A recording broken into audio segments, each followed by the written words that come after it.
Assalamualaikum and very good morning everyone. My name is Muhammad Fazli bin Emelusen from section 33 and my partner Nur Asyatul Aimi binti Karim. Today we'll present our short story Two Kinds by Amy Tan.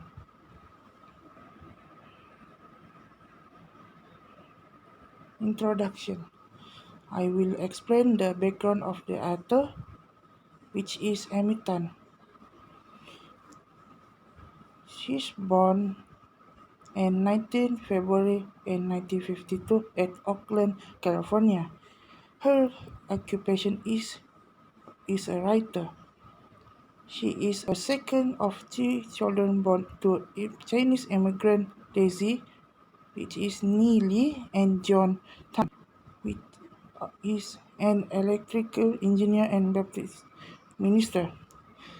She received his bachelor and master degree in English and linguistics from St. George State University, and later did doctoral linguistics at UC Santa Cruz and UC Berkeley. Okay, the next one is the synopsis. In this story, the narrator, which is Jin Mei, is a Chinese American girl whose mother believes that living in America can be anything they want to be, and so is determined to find hidden talent in her daughter, which is Jing Mei. Jing Mei is repeatedly tested to reveal any kind of talent. However, she resists her overbearing mother, desire to make her into a musical prodigy into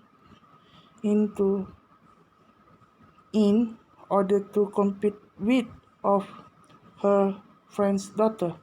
She continually disappointed not only her mother but herself as well as and become determined not try have any talent at all. Okay. The plot exposition.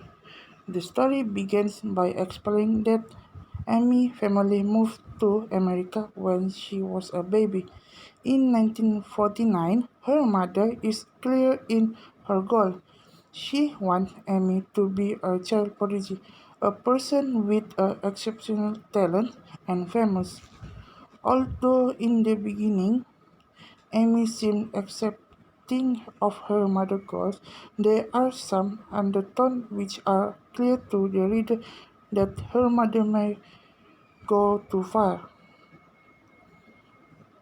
The plot rising action. Amy mother's going too far. In fact, is that rising action of the story. Amy writes about all of the ways mother tries to discover her special, special talents. It begins with Amy getting a perm so she could be the next Shirley Temple, and the rising action concludes with Amy being forced to take piano lesson. During the rising action, there is clear conflict between Amy and her mother. Amy's self-esteem seemed to falter as she constantly disappointing her mother times and times again. Her mother's determination is further sparked by a couple of scenes involving Auntie Lindo. Auntie Lindo is very proud of her daughter just playing skill and breaks of all of Waverly trophies. During one conversation, Amy's mother scratched the throat a little in competition and claims Amy is talented with the gift of music. At this point, Amy writes, and right then I was determined to put a stop to her foolish pride, says Amy. The climax. The climax of the story is a piano recital and the event that unfolds the day after. Her mother is so proud of Amy's musical talent. She even invites Auntie Linda and Waverly to Amy's first piano recital. Although Amy slacked on her practicing during the rising action of the story, she actually feels confident about doing well at the recital. She is overconfident. In fact, and her performance was a disaster. She disappointed her mother and made a fool of her.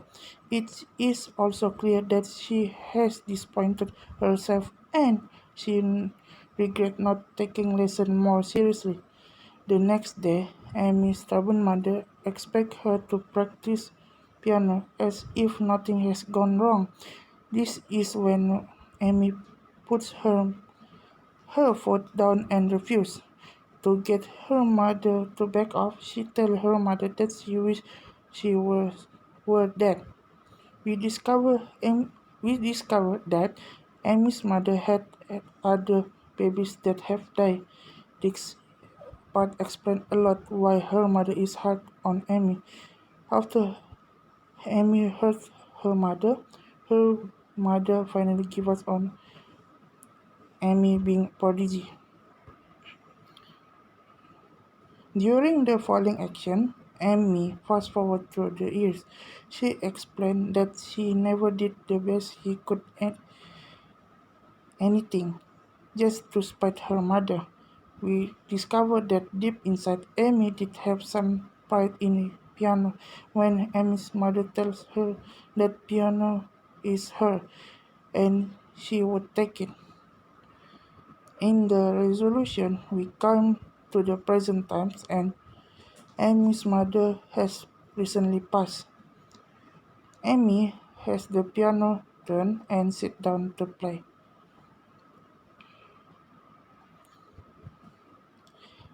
The th- terms of this short story is the American dreams. The American dreams has beckoned immigrants to United States for generations with promise of wealth, prosperity, equality, and opportunity. People like Jenkins' mother, who flee violent and dangerous circumstances, view the United States as a land of boundless possibility. This led many immigrant parents to hold their child to incredibly high standards so that he might take advantage of the opportunity that her parents did not have. As a result, many immigrants cherish the American dream not so much for themselves but for their children. Jing Mei's mother be, left behind everything: her parents, her husband, her home, and her infant daughter to come to the United States. And so she placed all her hopes for the future on Jingmei. Jingmei remarks that her mother never looked back with regrets on her past, highlighting just how much faith her mother has in the American dreams. Jingmei struggled to understand her mother's belief that anything is possible in the United States. On account of having been born and raised as American, Jingmei does, does not have the same relationship to American dream as her parents. Instead, she understands that limitation present in American society and struggle to define herself as an individual within a Chinese culture in that demand obedience and respect from the children. For Jingmei, the American dream has less to do with material wealth or status and more to do with expression of individuality and the right to be unapologetic herself. The tone that I found in this short story is two: regret and anger. The first one is regret. Despite Jing's Mei and her mother difference, her mother only wanted her use capability that she knew she had. Jing Mei's story tells us that she regrets not trying to her best as she had taken her mother for granted. The second tone is anger. It's feel like a worms and toad and slimy things crawling out of my chest. But it also feels good as if this, but is also good as if this awful side of me had surfaced at last. The worm and toad and slimy things crawling off out from Jimmy's chest symbol that anger and other dark negative feelings that have been up deep inside her until this moment. That's all. Next, my partner Aishatul will be the next presentation. Assalamualaikum. My name is Nareshatul Aimi, and for my part, I will talk about figurative language, issues, critical analysis, and moral values of the short story I have read, which is Two Kinds by Amy Tan. So, the figurative language is the first. There will be five of it, but let's start with imagery. Okay. Imagery is where the author uses vivid image to describe a phenomenon. For example, the girl had the sauciness of a Shirley Temple. She was proudly modest, like a proper Chinese child, and she also did a fancy sweep of a curtsy, so that the fluffy skirt of her white dress cascaded to the floor like petals of a large carnation. The author was trying to describe what did Jing Mei Wu see when her mother wants her to look at the television. It shows a 9-year-old girl playing a piano.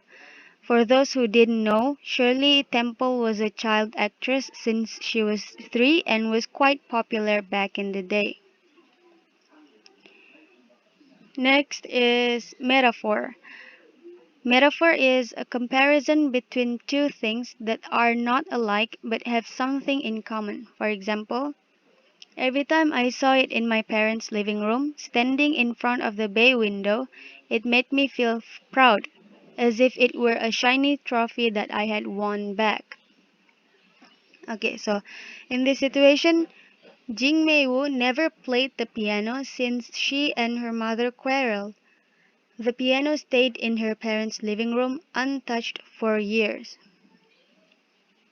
Next is the simile. Simile is a comparison of one thing with another thing of a different kind to make a description more vivid. For example, her fingers like a dead person's, like an old peach I once found in the back of the refrigerator.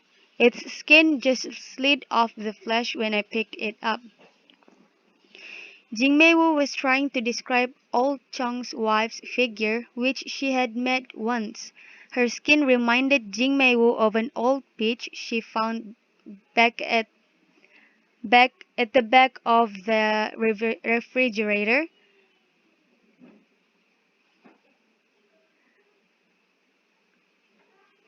because old Chong's wife was so old by the time Jingmei-woo met her. Next is personification. So personification is giving non-human things a human or nature characteristics. For example, a black Wurlitzer spinet with a scarred bench. Jingmei-woo's mother bought her a second-hand piano. In this sentence, we can see by the way she described the bench as a scarred bench, meaning that it was old and already used. Her mother saved up some money to buy her a piano so that she can practice playing it. Next is hyperbole. Hyperbole is the use of extreme exaggeration to emphasize certain point. For example, and then display some nonsense that sounded like a cat running up and down on top of garbage cans. Jingmei Wu is practicing piano, led by her old and deaf piano teacher, whom she personally called Old Chung, even though she was playing a broken sound like the one she described in this sentence. Old Chung will always compliment her. Since he is deaf, Old Chong was just trying to recognize the sound from the piano key that Jing Mei Wu hit. Next is the issue. The first one is the first most obvious one that I can detect from the short story was the conflict between a mother who expects a lot and a daughter who refuses to be the one that the mother wants. For example, Mr. Chong was a retired piano teacher, and my mother had traded house cleaning services for weekly lesson and a piano for me to practice on every day, 2 hours a day from 4 until 6. Here we can see the mother's determination in trying to make her daughter be what she wanted, which was a piano prodigy at that time. She volunteered to clean Mr. Chong's house. She volunteers to do a house cleaning service for Mr. Chong's house in return that so that Mr. Chong can so that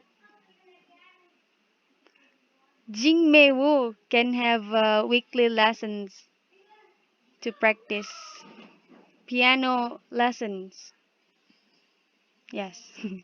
Next is Next excerpt is I felt as though I had been sent to hell. I whined and then kicked my foot a little when I couldn't stand it anymore. We can see that Jing Mei Wu had enough of her mother's expectation in making her being a prodigy in something. So this time she whined and kicked her foot as a sign of protest to her mother. But she never listened to her at that time. The next issue is identity crisis. She will present me new tests, taking her examples from stories of amazing children that she read in Ripley's Believe It or Not, or Good Housekeeping, Reader's Digest, or any of a dozen other magazines she kept in a pile in our bathroom.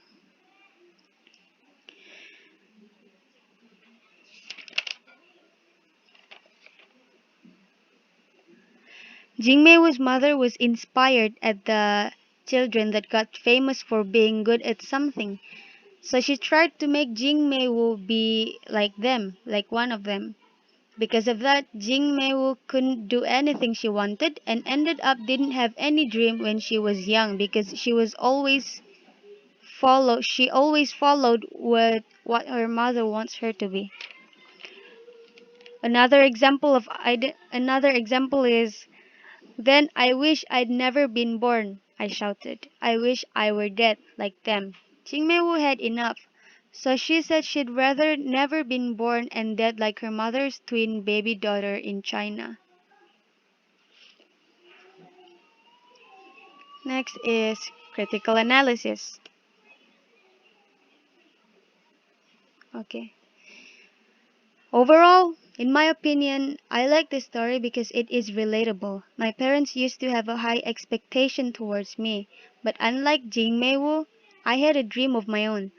My parent wants me to be a doctor, but I wanted to be an English teacher. We did quarrel about this, especially with my mother. They eventually gave up, and I continued chasing my dream. This short story should be read by parents so that they realize that they should not put high expectations towards their children. This always happens to some Asian family. They wanted their kids to be what they told to be without listening what their kid actually wanted to be. The short story also made me realize about different culture in different country. In some parts of the world, the parents hope the best for their children, but they didn't push them because they know how it will affect them. In other parts of the world, the parents expect the best for their children, therefore they urge them to be what they want. There are also some parents that didn't care about their children and didn't expect anything to happen. This can be affected by the parent's trauma and experience or the type of society they're living in. Okay, so the last one is moral value. Okay, the first moral value is don't be trapped in someone else's dream. This this is a quote from someone famous, and it's kind of related to